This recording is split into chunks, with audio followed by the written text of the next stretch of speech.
constante dans ma vie. J'étais à la fois militant associatif et militant politique, et j'ai toujours veillé à ne pas être que l'un ou que l'autre.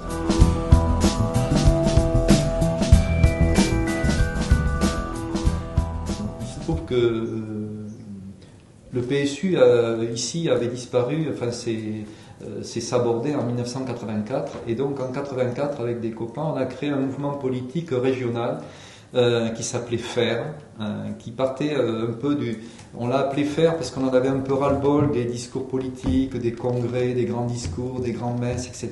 Et donc on avait envie vraiment de faire un mouvement politique qui expérimente, qui fasse plus d'expérimentation que des discours. Et donc on a fait ça sur une base régionale. C'est un mouvement qui a existé pendant de 84 à 90. On s'est même présenté à des élections cantonales, législatives. Bon, j'ai été plusieurs fois personnellement aussi candidat. On faisait des scores de misère, mais bon, on portait un message. Et ce mouvement FAIR était un mouvement régional avec les 4 départements, et qui était fortement marqué par l'écologie. Et dans les années 90, finalement, majoritairement, on a décidé d'adhérer au mouvement vert qui s'était créé, qui était dirigé à l'époque par Wechter. Dans un premier temps, le groupe vert ici nous a refusé parce qu'on est arrivé trop nombreux, ils avaient un petit peu peur de nous. Bon, ça a été un petit épisode, et finalement en 1992, donc le mouvement FAIR s'est sabordé. On a tous adhéré au parti politique des Verts, et à partir de cette année-là, j'ai siégé au conseil municipal en tant que Vert. Et je dois dire que si tout l'aspect, toutes les valeurs de solidarité, d'ouverture, d'antiracisme ont été quelque chose de très, très structurant pour moi et pour les collectifs auxquels j'appartenais, l'écologie a été aussi quelque chose qui est de très très important, parce que pour moi l'écologie c'est quelque chose qui englobe tout le reste. C'est une façon de concevoir la vie sur Terre et en respectant la nature. Et donc à partir de ces années-là, je vais dire que la dominante dans mon action politique et même dans mon action militante a été l'écologie. Cette écologie, donc, je l'ai portée politiquement dans l'opposition municipale, puisque j'ai fait 3 mandats, un 89-96, un autre 96 89-95, l'autre 95-2001 et le dernier 2001-2008. J'ai été dans l'opposition. En 95, j'avais tellement été meurtri par l'expérience de Boucheron qui finalement m'avait menti, puisque y compris pour la campagne de 89, quand on a perdu, j'ai même contribué personnellement au financement de la campagne, et ce que j'avais avancé ne m'a jamais été remboursé, est allé carrément sur le compte de Monsieur Boucheron. Enfin, quand il vous arrive des histoires comme ça, ça fait quand même mal. Et j'allais dire que cette malhonnêteté politique m'a au contraire donné envie de montrer qu'on pouvait faire de la politique autrement, et c'est pour ça que j'ai continué, sinon il y avait de quoi être un peu désespéré. Et donc en 95, toujours avec ce souci d'ouverture, on a monté une liste sous la bannière d'une association dans laquelle il y avait des verts et des non-verts, parce que je pense que quand on est dans un parti politique, il ne faut jamais s'enfermer dans la boutique, et qu'il faut rester toujours ouvert à des personnes qui ne partagent pas forcément toutes ces valeurs, mais qui en partagent beaucoup. Et donc on a fait une liste avec des associatifs, des chrétiens de gauche, etc. Et quand même en 95, on a fait au premier tour 15%. Le Parti Socialiste faisait 21%. On a négocié au deuxième tour et donc on était 7 élus de la liste angoulémoise qui étaient présents donc, dans le mandat qui était celui qui a commencé avec Chavannes et qui a fini avec Montet entre 95 et 2001. Et donc, pendant tout ce mandat, j'ai été le porte-parole du groupe. On est intervenu énormément sur tous les dossiers angoumoisins, que ce soit des dossiers d'urbanisme, des dossiers écologiques. J'ai oublié de dire que dans mon premier mandat, par exemple, c'est nous qui avions commencé à initier une expérimentation d'île écologique sur l'île Marquet, expérimentation qui a été abandonnée par Chavannes et puis qui a été reprise par la suite.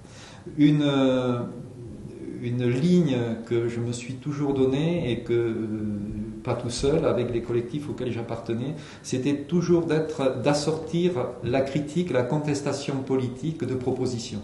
C'est-à-dire d'être toujours dans une opposition constructive.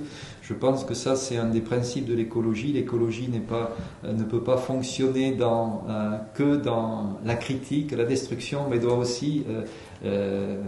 un principe, c'est la force de ma critique a le poids de ma proposition. Voilà, être toujours extrêmement, toujours garder cet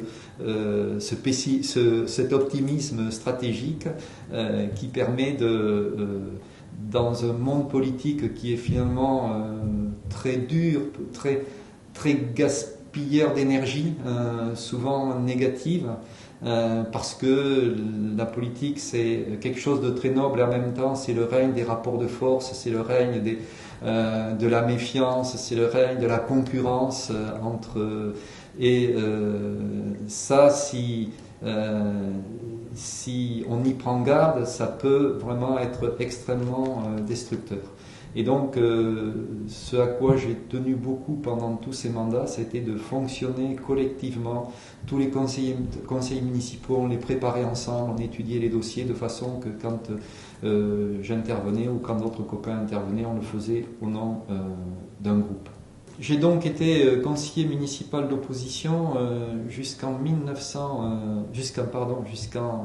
2008. Et en 2008, alors que j'ai accompagné la liste verte qui s'est montée, qui s'est présentée de façon autonome au premier tour, qui a fait 10% et qui a permis au groupe vert d'avoir 6 élus. Et paradoxalement, au moment où nos idées sont arrivées au pouvoir, c'est à ce moment-là que j'ai décidé d'arrêter, parce que je m'étais donné ça comme limite, 25 ans de conseil municipal, j'estime que c'est vraiment largement suffisant. Et il se trouve que beaucoup de gens m'ont dit « mais qu'est-ce que tu vas faire maintenant si tu es plus conseiller municipal, tu vas t'ennuyer » et au contraire, ça a été une grande libération pour moi, même si je suis resté et je suis toujours un militant politique. Et à ce moment-là, j'ai réinvesti le monde associatif. Enfin, je suis resté investi dans le monde associatif. En particulier, j'ai été trésorier de la MPP depuis 2004 jusqu'à aujourd'hui. Et je me suis aussi beaucoup impliqué à Charente Nature. Alors, on me demande souvent qu'est-ce qui est le plus important, l'engagement politique ou l'engagement associatif. Personnellement, je n'ai jamais voulu opposer l'un et l'autre. Je pense que il y a souvent dans le monde associatif, il est assez facile de cracher sur le monde politique comme un monde un petit peu pourri, comme un monde d'arrivistes, etc. Je pense que ce soit en politique ou dans le monde associatif, c'est à nous de choisir la façon dont on milite. Personnellement, je pense qu'il n'y a pas de... on peut aussi bien militer politiquement ou associativement en gardant ses propres valeurs. Mais comme je l'ai évoqué tout à l'heure, je pense que le monde politique est un monde où on gaspille énormément d'énergie, parce qu'il faut toujours négocier, parce qu'il faut toujours se méfier, parce qu'il faut, il y a toujours des enjeux de pouvoir. Et je pense que c'est inéluctable. Et en ce sens-là, je pense que, personnellement, je pense qu'il faut limiter ces mandats politiques, le nombre d'années où on fait de la politique, parce que sinon on risque d'y perdre son âme. Mais quand je dis ça, c'est pas pour cracher sur la politique. Je pense que c'est une question d'hygiène de vie. On ne peut pas, à mon avis, faire de la politique toute sa vie sans y laisser des plumes. Donc je pense que c'est bien, à un moment donné, quand on a la politique, c'est un service, un moment de sa vie que l'on choisit de donner à la société, mais il faut être capable à tout moment de l'arrêter. C'est-à-dire que j'ai vu trop d'hommes, de femmes politiques qui vivent ça comme une béquille. C'est-à-dire le jour où ils s'arrêtent, s'il n'y a plus de béquille, on s'effondre, quoi. Et Dieu merci, personnellement, le jour où je me suis arrêté d'avoir des responsabilités, j'allais dire que je me sentais encore plus debout qu'avant, quoi, parce que je me sentais plus libre, je me sentais plus libre de mes choix. Et donc, dans les associations, je suis loin d'idéaliser le monde associatif. Dans le monde associatif, il y a des enjeux de pouvoir, il y a souvent des bisbilles, etc. Mais au moins, dans le monde associatif, on n'est pas élu, on choisit, on peut choisir où on va. Et j'allais dire, l'avantage pour moi que je vois sur le monde associatif, c'est que on fait les choses beaucoup plus gratuitement, ou elles sont perçues beaucoup plus gratuitement. Je prends un exemple. Si je suis militant sur le marché Victor Hugo, je suis en train de distribuer des tracts. Je distribue des tracts pour le Parti des Verts. Qu'est-ce que les gens me renvoient? Ah, on vous voit qu'au moment des élections. Ah, c'est encore, vous distribuez des papiers parce que, oui, vous aussi, comme les autres, vous aimez le pouvoir. Voilà. Bon, ça, c'est l'image souvent injuste qui nous est renvoyée, mais c'est une réalité. Si je suis en train de distribuer des tracts pour Charente Nature, pour la NPP, personne ne va me renvoyer ça. Et donc, ça permet, d'une certaine façon, d'être plus près des gens, sans que les gens pensent qu'on a toujours une arrière-pensée, qu'on est là pour récupérer leur voix, qu'on est là pour nous. Voilà.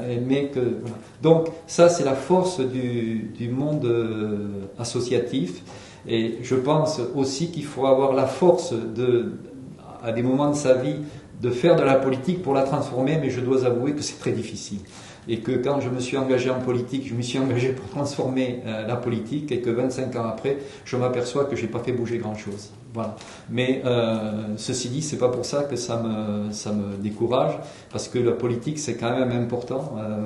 Aucun pays ne vit sans gouvernement, sans pouvoir politique, et je crois qu'il faut continuer à se battre. Alors maintenant, que ce soit sur un plan associatif ou sur un plan politique, est-ce que l'utopie, finalement, qui est derrière toute forme de militantisme, qui est celle de faire bouger le monde, de transformer le monde, est-ce que, on peut se poser la question, quels sont les résultats au bout d'une vie? Alors, sincèrement, j'en reviens à mon optimisme stratégique. Je pense que le premier résultat, c'est soi-même de garder de l'énergie, de rester vivant. Ça, c'est un premier résultat, c'est-à-dire de jamais être dégoûté de la vie, d'être branché sur ce qui se passe. Je pense que la vie, c'est un partage collectif, et à ce niveau-là, je peux dire que ce soit le militantisme politique ou le militantisme associatif, m'a aidé à rester extrêmement attentif à ce qui se passait autour de moi, et donc ça, c'est un premier résultat. Maintenant, on peut être heureux dans un océan est-ce qu'on peut être heureux dans un océan de misère? Non. Est-ce qu'on a fait bouger les choses? J'en sais rien. C'est-à-dire que quand je vois aujourd'hui l'évolution de la société, quand je vois la montée du Front National, quand je vois quelquefois la passivité des citoyens autour de moi, quelquefois je trouve que c'est désespérant. Mais je pense que on ne milite pas en soi pour un résultat tangible. J'ai vu dans les luttes que j'ai pu mener, quelquefois des luttes victorieuses, souvent des luttes qui n'ont pas bougé grand-chose, mais je pense qu'il n'y a rien de pire qu'une société où les gens sont passifs. Parce que, sincèrement, quand on a côtoyé de près le monde politique, eh bien, les politiques, au fond, sans les citoyens, ils sont rien du tout, mais vraiment rien du tout. Et qui plus est, je pense que quand on est dans le monde politique, on brasse des idées très fortes, très généreuses, mais très générales. Et je prends un exemple, si dans mon quartier, je vais distribuer des tracts pour des élections en tant qu'écologiste, ou bien, comme je le fais avec Charente Nature, si je vais travailler avec le centre social de mon quartier, on commence à réfléchir sur les déchets dans le quartier, comment on pourrait en faire moins, on a implanté un composteur, etc. Je m'aperçois que les gens que je croyais non écologistes, je m'aperçois que des gens qui sont vraiment, même des gens qui sont vraiment dans la merde, eh bien c'est des gens qui sont sensibles au message écologiste, mais qui sont sensibles à condition que ça représente quelque chose de concret pour eux, quoi. Et finalement, quand on est militant politique, si on n'est pas militant associatif, si on n'est pas militant associatif sur le terrain, je crois qu'on est très loin des gens. Voilà. Et donc, moi, j'ai jamais voulu choisir. Je suis impliqué dans beaucoup d'associations. C'est à la fois une force et une faiblesse, mais je pense que la citoyenneté, elle est faite de beaucoup de choses, et que pour faire bouger le monde, eh bien, il faut être à la fois avoir, comme on dit, avoir une vision globale, mais aussi travailler très localement, être très concret, de façon à pouvoir partager avec d'autres. Quand on partage que des idées, on partage souvent des idées avec un milieu intellectuel qui a la même formation. Quand on se met à partager ses idées en faisant des choses, eh bien là on peut partager ses idées avec n'importe qui, même avec quelqu'un qui est analphabète. Parce que quelqu'un qui est analphabète, il sait ce que c'est que la vie, aussi bien que quelqu'un qui est super diplômé. Et voilà. Et donc, je crois que la force du mouvement associatif, c'est de pouvoir être proche des gens. Est-ce que aujourd'hui, les formes d'engagement que je peux constater autour de moi, que ce soit à la MPP, que ce soit dans d'autres associations ou hors des associations, est-ce que ces formes d'engagement sont en rupture avec celles que j'ai connues dans ma génération? C'est une question à laquelle il est difficile de répondre, et j'allais dire pour laquelle je suis peut-être le plus mal placé pour répondre. Je pense que c'est certainement plus les jeunes que je rencontre à la MPP, mes enfants, ceux qui vivent cette génération, qui pourraient en parler de façon plus pertinente. Moi, simplement, ce que je peux dire, c'est ce que je perçois. Je perçois qu'il y a une chose qui est constante, quelles que soient les générations, c'est que personne ne peut être heureux tout seul, personne ne peut transformer le monde qui l'entoure tout seul, et donc le problème de l'engagement, c'est quelque chose qui se pose à toutes les époques, c'est quelque chose qui est universel. Maintenant, sur les méthodes d'engagement, je pense que chaque génération est d'une certaine façon acteur et prisonnier de l'histoire.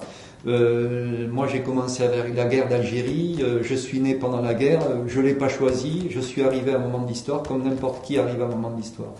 Et je crois qu'on a eu des formes d'engagement politique qui ont été des formes souvent extrêmement polémiques, extrêmement, quelquefois, même si moi je suis profondément non violent, il faut avouer que quelquefois dans nos modes de militantisme, on est quelquefois trop péremptoire et les gens ont du mal à comprendre. Je pense que d'une certaine façon, je sens aujourd'hui peut-être dans des jeunes générations un peu plus peut-être un peu plus de modestie, mais peut-être aussi un peu de désarroi. Parce que si au moment où nous on luttait contre la guerre du Vietnam, il était clair que l'ennemi c'était les États-Unis. Quand on luttait contre la guerre d'Algérie, pour nous l'ennemi c'était le colonialisme. On avait des cibles qui étaient extrêmement claires, contre lesquelles on pouvait tenir des discours forts, quelquefois peut-être trop forts, mais au moins qui nous permettaient de descendre dans la rue sans état d'âme. Aujourd'hui, quand on voit la guerre en Syrie, quand on voit ce qui se passe en Tunisie, quand on voit ce qui se passe en Égypte, quand on voit ce qui se passe en Palestine, le bien et le mal, l'ennemi est beaucoup plus diffus. Et puis en plus, l'afflux d'informations est tellement plus important que celui que nous on a vécu, que c'est beaucoup plus difficile de se faire une opinion. Mais en même temps, je pense que les jeunes générations ont tellement plus de moyens d'information à leur disposition, beaucoup plus de moyens d'échange, et d'une certaine façon, certainement, comprennent ou voient les choses de façon plus complexe que nous on les voyait. Et donc, en ce sens-là, l'engagement est certainement plus difficile, mais sincèrement, que ce soit à la MPP, que ce soit dans les associations, je ne crois pas qu'il y ait une dépolitisation, je crois qu'il y a souvent une dispersion, et personnellement je fais confiance à la génération certainement pour faire de la politique autrement, et il n'y a pas de raison d'être pessimiste. Je me souviens quand j'allais au fait du PSU, il y avait un chanteur c'était Fon et Val, qui a eu hélas un destin un peu triste, qui disait, qui chantait en parlant de certains hommes politiques: quand je vois votre réussite, j'ai envie d'échouer. Voilà. Et donc, quand je pense que d'une certaine façon, quand les jeunes aujourd'hui regardent le monde politique qu'ils ont sous les yeux, ils n'ont pas forcément envie d'échouer, mais qu'ils aient envie de faire autre chose, de bâtir une autre forme politique, je pense que c'est une bonne chose. Comment? Avec qui? Place aux jeunes.